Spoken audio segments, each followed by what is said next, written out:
eylemden göz yaşlarım aktı, sel hayf oldu. Ay belə cavanlığım,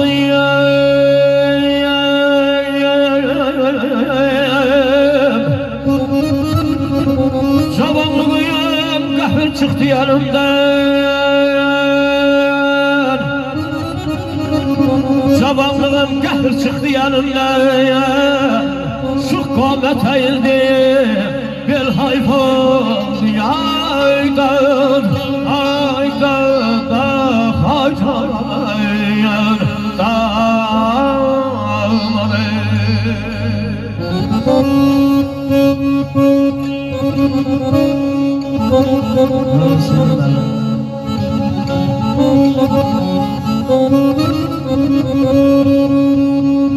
dost gəzirən evlat baxmır sözümə, ay Arif müəllim,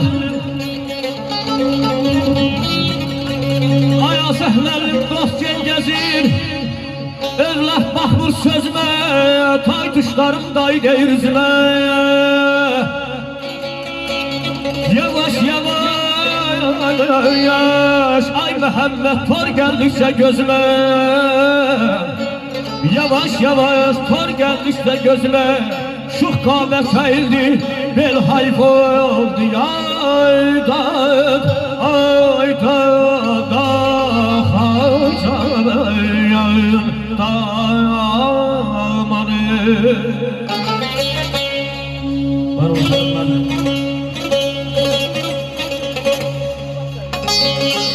Barlı bərəkətli ömür bağında vədəsiz bir qönçə gül qırılmasın. Süflərər bəzəyi çörə ucundan, nə uba, nə mahal, el qırılmasın.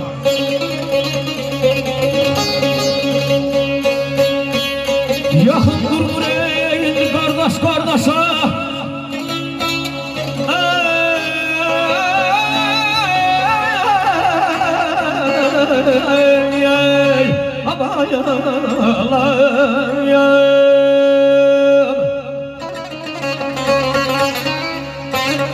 yaxın durmur indi qardaş qardaşa, sırrını verməyir naldan yoldaşa. Moldavı papaqları qoyuldu başa, asla qalmadı el hayf oldu.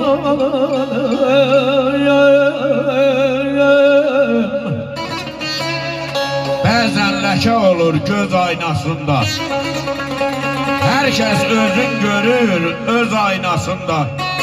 Ayanar sözün gülşənində, düz aynasında, haqqı car eyləyən dil qırılmasın.